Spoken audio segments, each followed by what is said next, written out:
నమస్తే, నేను మీ రేవంత్ చలమల. సో ఈ వీక్ మార్కెట్ అనాలిసిస్ ఏంటో ఒకసారి చూసుకుందామండి. ఈ వారం మార్కెట్ కొంతవరకు ఫ్లాట్ గానే క్లోజ్ అయింది. ఇన్ఫాక్ట్ మనం లాస్ట్ వీకెండ్ చేసుకున్న మార్కెట్ అనాలిసిస్ లో కూడా అదే అనుకున్నాం. మన ఓవర్ వ్యూ ప్రకారం దాదాపుగా మార్కెట్ కొంతవరకు న్యూట్రల్ గానే క్లోజ్ అయ్యే అవకాశాలు ఉంటాయి. పెద్ద ఎత్తున మార్కెట్ లో ఆ డైరెక్షన్స్ ఉండకపోవచ్చు అని చెప్పి. సో ఈ వారం మనకి నిఫ్టీలో పెద్ద ఎత్తున మూమెంటం, అంటే వాలటిలిటీ చాలా ఎక్కువగా ఉంది. కాకపోతే క్లోజింగ్ మాత్రం near by neutral 0.67% on week to week basis లో అయితే క్లోజింగ్ కనిపిస్తుంది. సో ఈ రోజు కొంతవరకు మనకి సెక్టర్స్ అయితే బాగా సపోర్ట్ చేశాయి. ఈ రోజు క్లోజింగ్ అయితే చాలా పాజిటివ్ గా ఉంది. Except pharmaceutical, if you can see pharmaceutical health care segment కి తప్పించి మిగతావన్నీ కూడా మంచి పాజిటివ్ గా ఉన్నాయి. ఇన్ఫాక్ట్ అవి కూడా డీప్ రిటర్న్ ఏం లేదు, గట్టిగా 0.01 ఒకటి 0.40. సో ఒక చిన్నపాటి నెగిటివ్ తప్పించి పెద్ద ఎత్తున ఏమి డీప్ నెగిటివ్ లేదు. మేబీ సన్ ఫార్మా ఏదో కొంతవరకు ఇబ్బంది పెట్టినట్టుంది ఈ రోజు. బట్ ఈ రోజు ఓవరాల్ గా టాప్ గైనర్స్ గా మాత్రం ఎఫ్ఎంసీజీ సెగ్మెంట్ లో కొంతవరకు పాజిటివ్నెస్ కనిపించింది.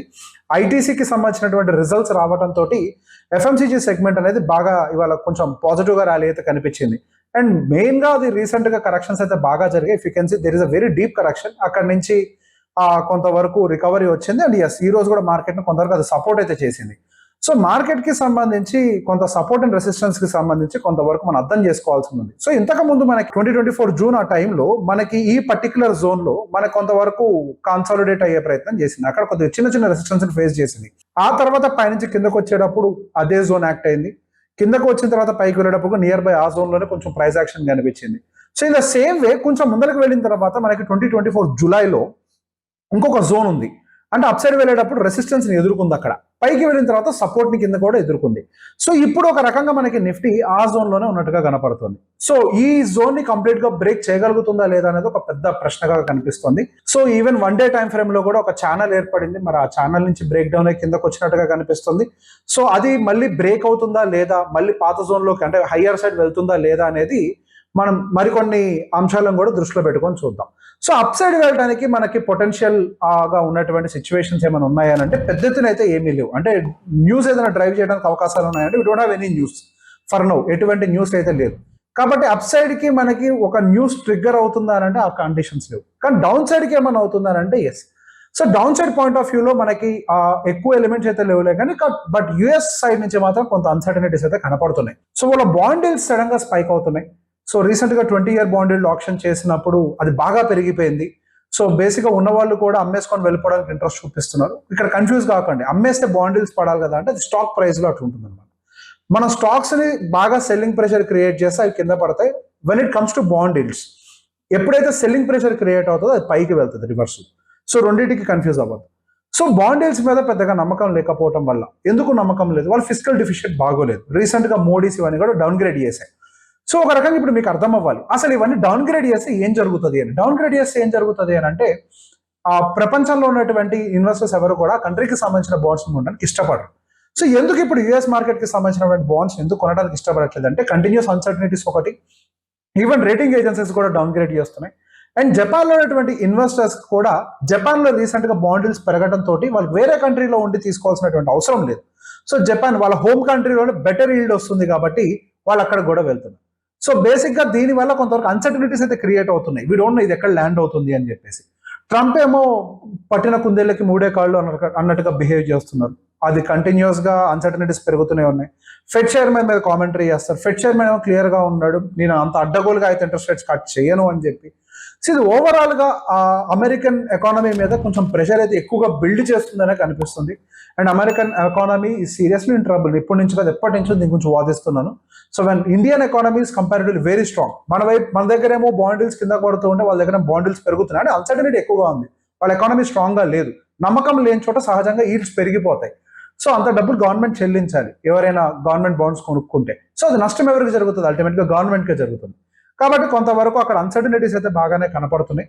సో దీంతో పాటుగా ఒకసారి మన ఎఫ్ఐఐ డిఐ డేటాస్ కూడా ఒకసారి గమనిస్తే ఎఫ్ఐఎస్ వచ్చేసరికి మనకి నిన్న పర్టికులర్ గా గురువారం రోజున కొంతవరకు సెల్లింగ్ ఎక్కువగానే చేశారు. దాదాపు 5,000 కోట్ల వరకు సెల్లింగ్ అనిపించింది. డిఐ సైడ్ నుంచి కొంత భయం ఉన్నప్పటికీ వాళ్ళు దాన్ని అయితే మ్యాచ్ చేయలేకపోయారు. సో కొంతవరకు అక్కడ బయింగ్ అండ్ సెల్లింగ్ కి మధ్యలో మాత్రం ఈ అన్సర్టనిటీ అయితే ఇంకా కంటిన్యూ అవుతుంది. అంటే going further we don't know. ఇప్పుడు ఈ అన్సర్టనిటీస్ కనుక ఎస్కలేట్ అయినాయి అనుకోండి ఏమవుతుంది, ఎఫ్ఐఎస్ ఇంకా సెల్లింగ్ యాక్టివిటీస్ కూడా పెంచే ప్రయత్నం చేస్తారు. So we have to wait and see ఇది ఫైనల్ గా ఎక్కడ ల్యాండ్ అవుతుంది అనేది. సో దాంతో పాటుగా మనం మరి కొన్ని డేటాస్ కూడా అబ్జర్వ్ చేస్తూ ఉంటాం. సో అంటే మనకి ఎటువైపుగా మార్కెట్ మూమెంటం ఉంటుంది అనడానికి మనం కొద్ది వరకు open interest data, so market players ఎటు స్టాండ్ తీసుకుంటున్నారు అనేది చూస్తాము. సో ఈ డేటాను కనుక మీరు గమనించినట్లయితే కొంతవరకు 25,000 దగ్గర మాత్రం కొద్ది యాక్టివిటీ అయితే కొంచెం నిలబడడానికి ట్రై చేస్తున్నారు, అంటే రెసిస్టెన్స్ ఇవ్వడానికి ట్రై చేస్తున్నారు. డౌన్ సైడ్ 24,500 దగ్గర మళ్ళీ అంటే ఒక టగ్ ఆఫ్ వార్ కొంచెం స్ట్రాంగ్ గానే జరుగుతుంది. కాకపోతే కొంతవరకు అప్ సైడ్ వెళ్తుందేమో అని ఒక ఇంటెన్షన్ తోటి కొంతవరకు ప్లేయర్స్ అయితే కనపడుతున్నారు. But we have to wait and see final గా ఇక్కడ ఉన్నటువంటి ఆప్షన్ ట్రేడర్స్ అందరూ మళ్ళీ ట్రాప్ అవుతారా. ఎందుకు ఇక్కడ చార్ట్స్ లో చూస్తుంటే ఈ రెసిస్టెన్స్ జోనింగ్ చిన్నది కాదు, గతంలో కూడా చాలా అసలు రెసిస్టెన్స్ ఎదుర్కొన్నటువంటి ఒక జోన్ గా కనిపెడుతుంది. 2024 సంవత్సరంలో చాలా రెసిస్టెన్స్ ఎదుర్కొంది ఇది. సో ఇప్పుడు కూడా దాన్ని బ్రేక్ చేయకపోతే మాత్రం ఇక్కడ కూడా ఆప్షన్స్ ట్రేడర్స్ కొంతవరకు ట్రాప్ అయ్యే అవకాశాలు ఉంటాయి. సో ఇప్పుడు కొంతవరకు ఇన్వెస్టర్స్ చేయాల్సిన పనులు ఏంటి? ఆల్మోస్ట్ మనకు ఆల్ టైమ్ హైకి పెద్దగా దూరం ఏం లేము, 25,000 దగ్గరకు వచ్చేసాం ఆల్రెడీ. గట్టిగా ఆల్ టైమ్ హై అంతా 26,000, అంటే గట్టిగా ఒక 1100-1200 పాయింట్ దూరంలోనే ఉన్నాం. So almost near to all time highs లో ఉన్నాం కాబట్టి ఈ టైంలో లంసమ్ ఇన్వెస్ట్మెంట్స్ అగైన్స్ చేసేటప్పుడు కొంతవరకు జాగ్రత్తలు అయితే ఖచ్చితంగా తీసుకోవాలి. లేకపోతే అన్నెసరీగా మనం ట్రాప్ అవుతామనంటే we don't know, maybe STP method కొంచెం బెటర్ గా వర్కౌట్ అవుతుందేమో.